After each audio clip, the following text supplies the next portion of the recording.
bersama saya si tuan rumah Ameriangga yang akan mengajak pendengar untuk mengulik-ngulik, mengupas-upas buku yang ada di sekitaran kita. Loh, kenapa buku ada di sekitaran kita? Karena banyak buku-buku yang nggak terungkap, banyak buku-buku yang masih belum kita ketahui. Nah, salah satunya adalah karya dari Mas Agus Salim. Selamat datang Mas Agus Salim. Selamat datang. Selamat datang di rumah kata. Baik, sehat Mas Agus? Sehat. Alhamdulillah. Kalau dilihat dari tampilannya memang ya, Mas Agus ini pakai batik, terus ada atribut nemtek gitu ya. Juga ini kayaknya PNS ini ya Mas Agus ya? Ya, kebetulan SMS-nya PNS. Ini baju seragam Selasa memang. Oh, kebetulan baju seragam Selasa, hari Selasa. Oke, spesial banget ya, batiknya bagus banget. Ngomong-ngomong, ini apa namanya Mas Agus, dinas di instansi mana? Sekretariat DPRD, Sumeneb. Oke, sehat Mas hari ini Mas? Sehat, alhamdulillah. Alhamdulillah. Baik, Mas Agus, ini sebagai seorang abdi negara, ternyata Mas Agus ini juga orang penulis. Duluan mana nih? Nulis dulu atau sebagai abdi negara? Duluan nulis dulu, Mbak. Duluan nulis dulu. Dari sejak zaman sekolah di SMA atau mungkin kuliah? Kalau suka nulisnya mulai SMA. Mulai SMA. Nah, yang intennya ya waktu kerja di Surabaya. Oh, waktu kerja. Oh, pernah sempat kerja di Surabaya ya? Pernah 1 tahun. Oke, ya juga menjadi abdi negara? Enggak, di Alfa. Di swasta. Iya, swasta. Baik. Jadi apa namanya untuk nulis sendiri kalau waktu itu SMA masih main-main aja, maksudnya nulisnya belum gitu ya. Fokus ya, belum fokus. Yang ditulis sukanya apa? Puisi, cerpen atau mungkin tulisan lainnya? Dulu sukanya nulis artikel. Artikel itu dikirim ke di mading-mading itu. Oh, di mading-mading, oke. Nah, terus ya dikirim ke media lokal sini. Asli Madura nih Mas ceritanya? Asli. Wah, Retan Didi. Oke, jadi apa namanya sudah suka nulis dari SMA dan nulisnya pun di bidang berkaitan dengan artikel. Artikel dalam hal apa sih yang biasa diangkat oleh seorang Mas Agus Salim? Dulu ya sukanya kan nulis ya bidang pemerintahan itu. Terus bosan-bosan itu ya iseng-iseng nulis puisi. Terus ya seperti itu. Cuma nulis aja kalau dulu. Inspirasinya dari mana? Maksudnya orang tuh kan nulis tuh nggak langsung nulis, nggak ada ide, nggak ada sumber inspirasi, tahu-tahu bisa nulis kan nggak mungkin banget nih Mas Agus. Kalau Mas Agus sendiri waktu itu kenapa tergelitik untuk menulis gitu? Apakah karena aduh ini kalau nggak aku tulis eman nih, atau mungkin karena ada sesuatu hal yang penting banget, ada momentum penting gitu ya, dimana Mas Agus aduh ini harus ditulis nih, ini bisa jadi sejarah nih gitu, atau gimana nih, apa karena patah hati nulisnya jadinya? Itu kalau artikel itu kan idenya saya kan suka mengamati itu, mengamati orang-orang itu yang berjalan-jalan itu, terus ya muncul ide. Biasanya dulu saya suka mengamati pegawai negeri dulu. Wow, emang lu suka mengamati pegawai negeri nih ceritanya? Iya, kalau saya mengamati pegawai negeri yang suka di jalan itu, saya nulis tentang pemerintahan itu. Kalau puisi ya itu alasannya. Kalau enggak patah hati ya enggak nulis puisi. Wah, kalau makanya lihat abdi negara lagi lewat di jalan, kayaknya lagunya nggak jauh-jauh dari lagunya Iwan Fals ini ya Mas ya? Iya. Namaku Bento.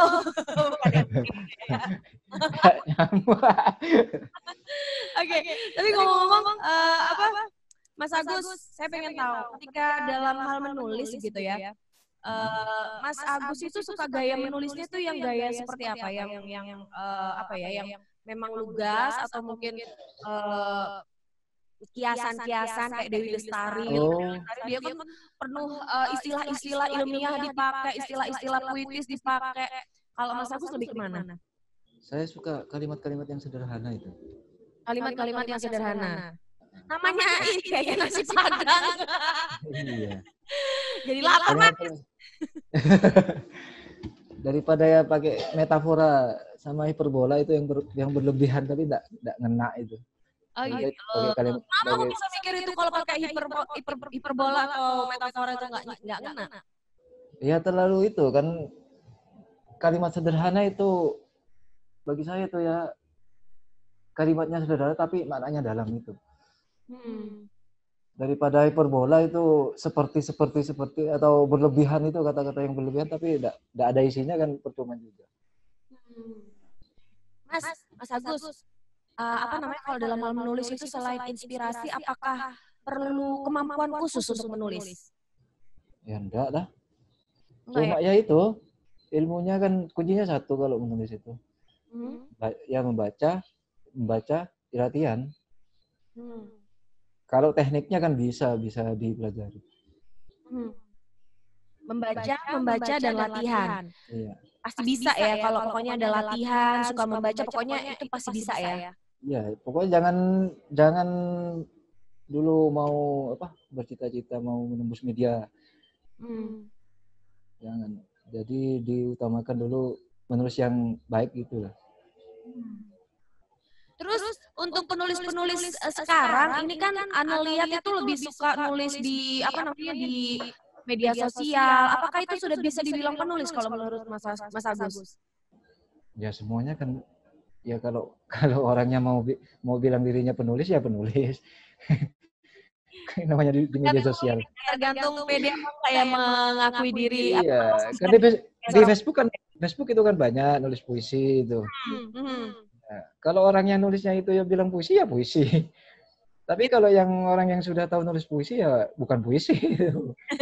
Tapi Mas sendiri juga main medsos nggak untuk menuangkan tulisan-tulisannya Mas Agus? Nggak, kalau nulis nggak pernah misalnya mau nulis puisi itu nggak pernah ditaruh di medsos. Jadi saya taruh dulu, diendapkan dulu, terus dikirim ke media, nggak pernah di medsos.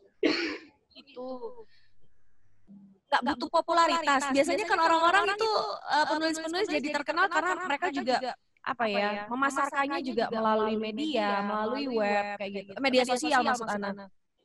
Ya kalau ya banyak penulis-penulis yang cari seperti itu. Ya, cuma saya kan intinya kan menulis. Gitu. Jadi hanya menulis, passion gitu ya. Toh nanti pada akhirnya kan dikenal juga. Soalnya ada di website itu memang yang menampung khusus karya penulis. Penulis-penulis yang sudah dimuat di media itu ada di Lakon Hidup namanya situsnya, bisa dicek di sana. Semua penulis se-Indonesia ada di sana namanya.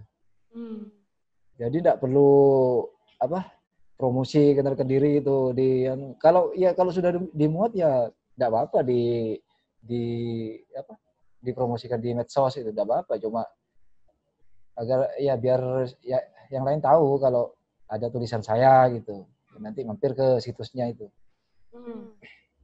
Seperti itu. Jadi Mas Agus sudah ngerasa cukup lah ya, pokoknya selama karyanya ditayangkan, karyanya diangkat, dimuat gitu ya. Itu nanti tergantung selera pasar aja gitu ya. Iya. Kepuasannya yang dimuat itu, Mbak. Kepuasannya justru dimuatnya itu ya, nggak cari masalah popularitas gitu ya. Enggak, semuanya Mbak, semua penulis ya gitu. Kepuasannya dimuat waktu dimuat. Oke. Mas, kita istirahat dulu, jeda dulu sebentar karena kita bakalan dengerin lagu dulu. Ana ingetin sama pendengar untuk pantau terus Rumah Kata bisa melalui Instagram dan juga YouTube di RRI Surabaya dan juga bisa lewat podcast di RRI Cast. Ana bakal balik. Selamat datang di tatanan kehidupan baru. Kita saat ini dihadapkan pada ketidakpastian. Tidak pasti kapan corona akan berakhir. Banyak ketidakpastian yang harus kita hadapi. Di satu sisi, virus corona juga telah merubah banyak hal di kehidupan kita tanpa kita sadari. Jika Anda ingin tetap bisa bertahan dan selamat dari pandemi ini, sebaiknya persiapkan diri Anda untuk beradaptasi dan menjalankan tatanan kehidupan baru. Dalam prediksi tatanan kehidupan baru, kesehatan dan kebersihan menjadi komoditas nomor 1. Ketakutan orang-orang akan terserang virus membuat semua orang kini semakin ketat menjaga kesehatan dan kebersihan jika kita keluar rumah. Akan banyak kita temui wastafel dadakan di mana-mana. Hand sanitizer menjadi barang yang paling dicari. Orang mengenakan masker kemana-mana. Selalu menjaga jarak saat melakukan kegiatan dan tidak berkerumun. Dan tidak melakukan kontak fisik meski itu hanya sekedar bersalaman. Vitamin dan jamu menjadi barang yang banyak dikonsumsi selain makanan pokok. Sebelum bepergian, orang akan dicek dulu suhu tubuhnya dan tidak akan diizinkan melanjutkan perjalanan jika terindikasi tidak sehat. Dan akan selalu dilakukan cek suhu tubuh ketika berkegiatan sosial seperti di mal, rumah makan, atau di mana saja. Tidak menutup kemungkinan ke depan orang akan diwajibkan membawa dokumen kesehatan pribadi saat bepergian. Atau bisa jadi sistem pelacakan kesehatan di bandara dan terminal transportasi umum lainnya akan menjadi lebih praktis dan mudah. Nah, selamat datang di Tatanan Kehidupan Baru. #Indonesia Tatanan Kehidupan Baru. Baik, berikutnya kita akan tanya-tanya sama Mas Agus tentang pengalaman selama menulis. Pengalaman selama menulisnya Mas Agus Salim, seorang PNS di salah satu instansi pemerintah di daerah Sumeneb, Madura, ya. PNS itu kan sudah menyita waktu, Mas. Apakah Mas Agus itu terbebani dalam hal menulis? Apakah ada target-target sendiri begitu? Ya, gini ya, dipahami dulu bahwa menulis itu satu hobi, jadi kesenangan. Passionnya memang menulis begitu ya? Iya, kesenangan dulu, diartikan sebagai kesenangan dulu. Kalau tidak diartikan kesenangan, kita pasti tidak punya waktu. Saya nulisnya kalau nulis itu pasti pagi, subuh itu, terus ngeditnya itu baru malam. Oh gitu, jadi nggak menyita waktu selama bekerja di kantor ya? Iya. Terus tulisan-tulisan yang diangkat untuk sekarang ini apa nih? Saya lebih fokus ke cerpen, Mbak. Cerita pendek. Udah berapa cerpen yang dihasilkan? Aduh, saya lupa ngitungnya itu. kurang lebih itu yang sudah dimuat kurang lebih ada berapa? Aduh, kalau yang yang ada di situ 13. Kalau yang enggak yang dimuat tapi enggak diupdate itu ya banyak, sekitar berapa ya? Puluhan lebih lah. Boleh dong ceritain dari beberapa cerpen itu mana yang Mas Agus ingat? Yang ingat ya saya yang lebih ingat ya yang dimuat di media nasional itu. Ya, boleh cerita yang itu. Boleh cerita yang itu judulnya apa, bercerita tentang apa, dan proses penulisannya berapa lama, dapat inspirasinya dari mana? Saya nulis itu yang dimuat di media Indonesia itu judulnya Pencuri Kesunyian itu. Pencuri Kesunyian. Iya. Itu yang berkesan karena saya pakai kalimat sangat sederhana. Tapi tekniknya ya bermainnya di sudut pandang. Point view-nya itu saya mainnya di sana. Jadi berubah-ubah sudut pandang, tapi pesannya ngena. Emang pesan apa yang ingin disampaikan? Ya pesannya ya, waktu itu kan itu kan cerita sehari-hari. Bahwa kita punya bertetangga gitu. Bahwa ada kadang-kadang tetangga yang kita yang suka rese itu. Jerit-jerit, suaranya teriak-teriak kalau pagi itu. Itu senam olahraga mulut itu. Iya. Gimana? Terus itu aja bisa bikin ini ya, ide untuk nulis ya? Iya. Sederhana idenya, tapi ya bisa jadi luar biasa kalau diramu. Ya, seperti memasak lah. Seperti memasak. Iya. Jadi gimana cerita tentang kehidupan bersosialisasi dengan tetangga sajakah yang diangkat di situ? Tapi apanya nih yang mau disampaikan? Kalau kita bertetangga ya sudah biasa aja. Berteman dengan rekan kerja juga itu pasti akan menemukan positif dan negatif. Apanya yang pengen pengen di blow up gitu? Ya itu, kan kita bertetangga itu kan punya adab.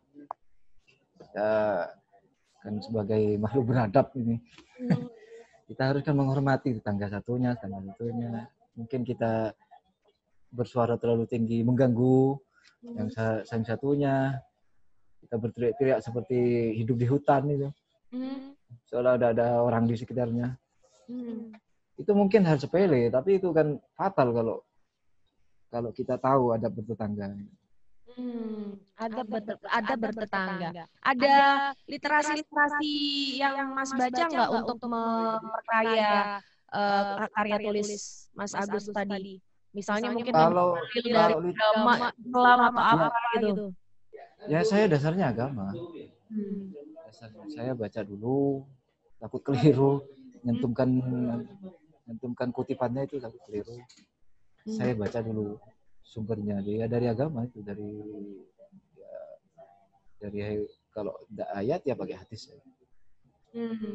Kenapa sih Mas kok gelisah banget masalah tetangga rame kayak gitu? Apa poinnya cuma masalah gara-gara tetangga rame harus beradab gitu? Iya itu kan kalau sekarang kan dianggap biasa ya. Kita bersosialisasi dianggap biasa. Kita nggak bisa ngatur mulut orang gitu kan? Iya memang, tapi kita sendiri kan? Memang, tapi kan kita harus sebagai orang yang ya memiliki adat ketimuran atau segalanya lah. Kita kan diatur kita sebagai makhluk beragama kan diatur dengan hukum-hukum agama. Kita harus menghormati yang lain. Kalau mau dihormati yang menghormati yang lain kan gitu.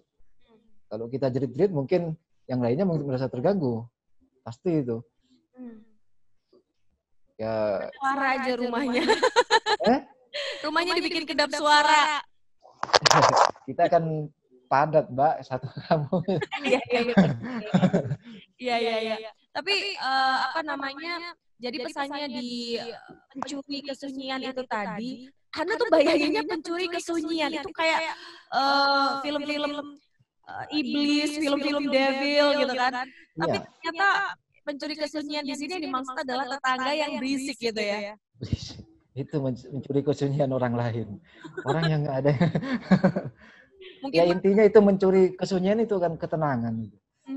Ketenangan orang lain. Itu bikin judulnya dulu atau isinya dulu baru dapat judulnya atau udah dari judul udah tahu nih mau cerita apa gitu? Saya biasanya kalau nulis itu langsung menyeluruh, Mbak. Jadi seumpama orang mau berjalan itu jalan, kita harus tahu endingnya. Jadi saya judulnya dulu, terus saya rangkai di kepala. Saya endapkan di kepala dulu, sampai tahu endingnya seperti apa. Saya kalau udah diketahui itu endingnya bisa liar cerita itu. Bisa liar. Jadi ada batasan-batasan begitu ya? Iya. Terus gimana nih caranya supaya tulisan kita itu dimuat gitu ya? Maksudnya dimuat, dipublish begitu. Ada tips khusus nggak sih, Mas? Kalau tips itu gimana ya? Nggak ada itu. Maksudnya kalau mau menembus media ya itu. Kan ada dulu di Facebook itu kan ada ya. Ceritanya itu penulis senior, ada penulis junior. Tapi bagi saya itu penulis tidak ada senior atau junior. Penulis itu ada dua cuma, penulis bagus dan penulis buruk. Penulis bagus itu yang gimana? Penulis buruk itu yang gimana? Penulis buruk ya tulisannya. Tulisannya kan ada digarap dengan buruk, digarap dengan bagus. Tapi kan standarisasi buruk sama bagusnya itu kan tergantung persepsi orang, apalagi ini adalah karya tulis. Iya, ada resepsi, namanya resepsi pembaca itu, tanggapan pembaca. Ya tergantung, tapi kalau tulisan bagus, semua orang mesti setuju itu tulisan bagus. Tidak ada. Kita seperti baca tulisannya Pak Sapardi Djoko Darmono. Sapardi Djoko Darmono. Kalau ada orang yang bilang tulisannya dia itu tulisan buruk, ya itu berarti harus banyak membaca lagi. Banyak kriterianya memang, kalau tulisan bagus, tulisan buruk itu. Kalau digarapnya buruk, kan ada itu di panduannya. Anggaplah panduan di buku kreatif menulis itu. Panduannya. Seperti cara membuat dialog, cara membuat mengembangkan paragraf, cara mengembangkan cerita. Makanya kalau nulis itu awalnya selain membaca, tekniknya juga harus dikuasai. Oke. Baik. Kita jeda dulu sebentar, nanti kita bakalan balik lagi. 5 arahan Presiden soal penerapan adaptasi kebiasaan baru, yakni pentingnya prakondisi yang ketat, yakni protokol kesehatan yang harus diikuti masyarakat seperti menggunakan masker dan lain-lain. Perhitungan yang cermat dalam mengambil kebijakan berdasarkan data dan fakta di lapangan. Menentukan prioritas sektor dan aktivitas mana yang bisa dimulai atau dibuka secara bertahap. Konsolidasi dan koordinasi pemerintah pusat dan daerah sampai ke tingkat RT terus diperkuat dengan melibatkan masyarakat bersinergi menyelesaikan persoalan besar ini. Melakukan evaluasi secara rutin meskipun sebuah daerah kasus barunya sudah menurun. Jangan lengah, karena kondisi di lapangan sangat dinamis.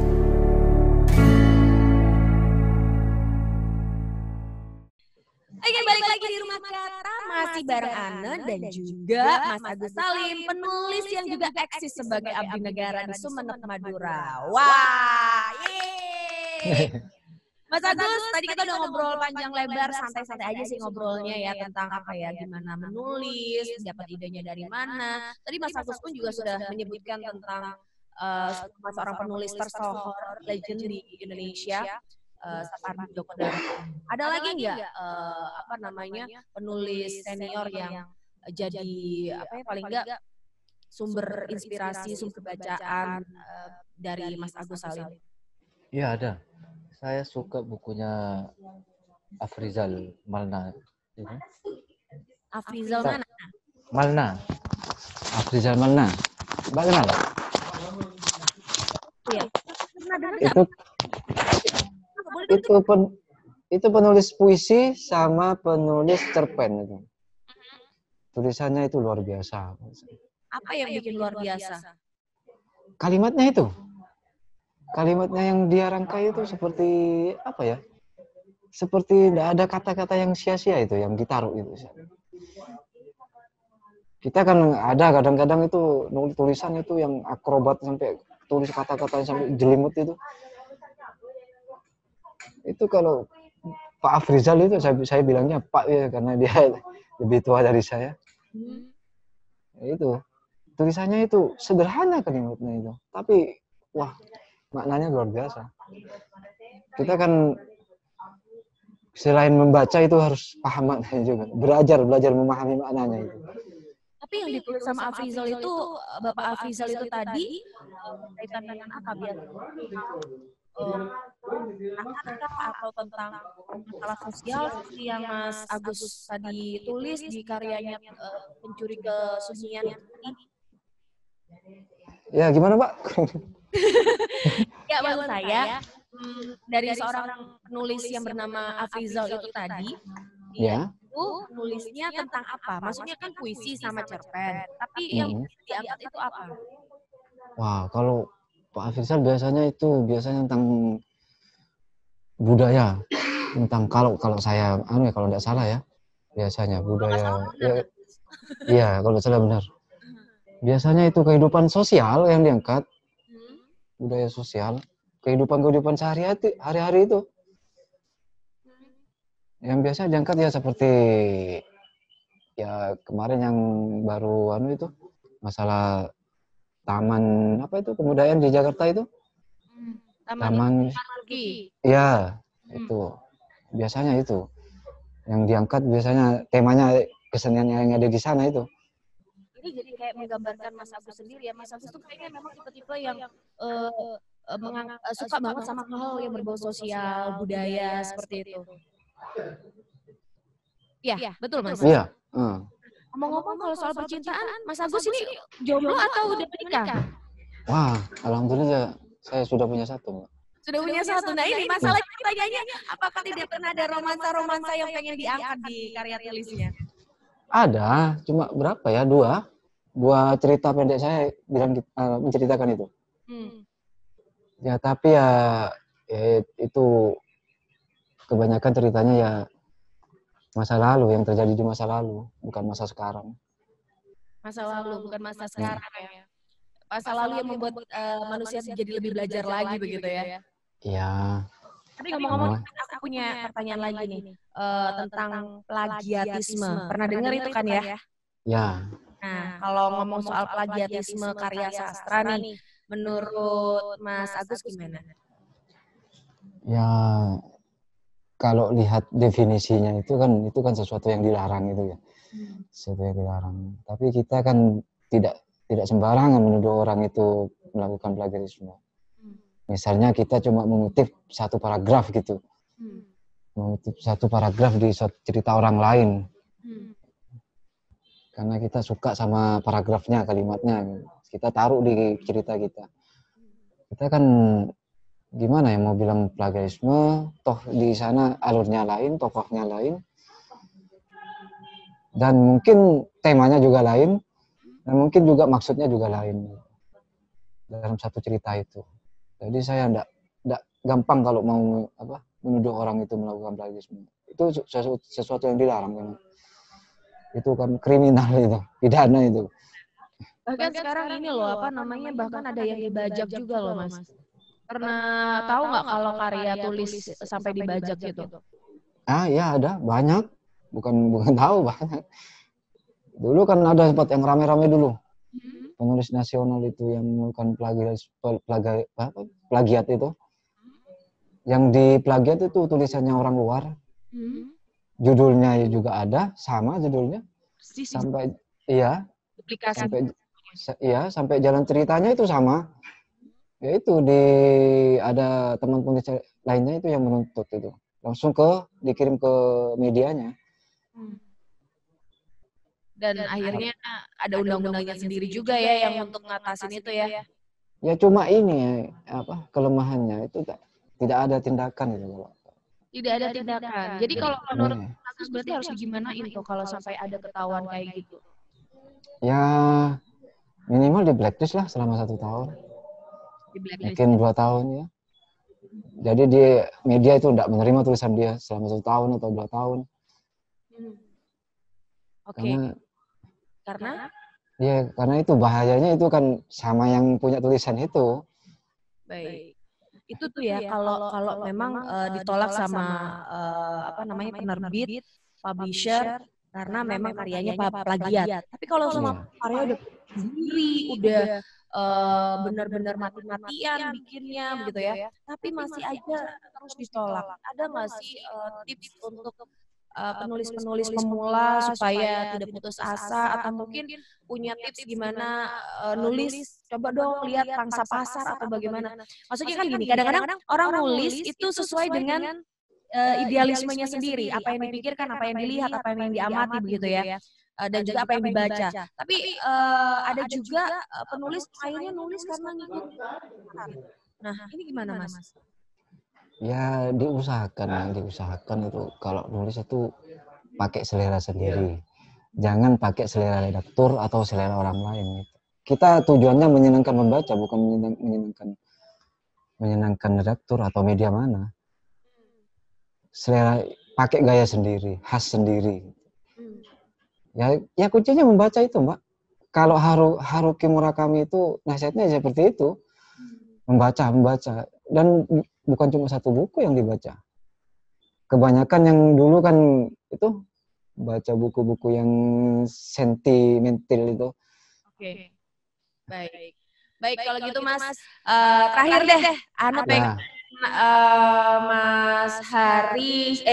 Mas Agus Salim ngasih buat penulis-penulis muda.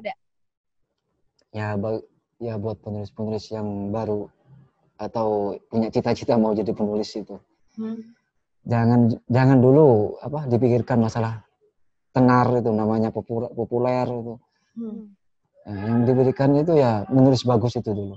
Baik. Menulis bagus. Sesuai panduannya, ada panduannya mesti. Ya. Semuanya ada panduannya. Baik. Oke, itu ya Mas Agus ya? Iya. Ya udah kalau gitu terima kasih sudah datang di Purwakarta. Semoga kita ada waktu lagi untuk ngobrol-ngobrol lagi dengan karya yang lainnya lagi ya. Iya. Terima kasih Mbak. Sama-sama. Iya. Assalamualaikum. Wassalam. Baik pendengar, Anda sudah dulu Rumah Kata, sampai ketemu lagi di episode berikutnya.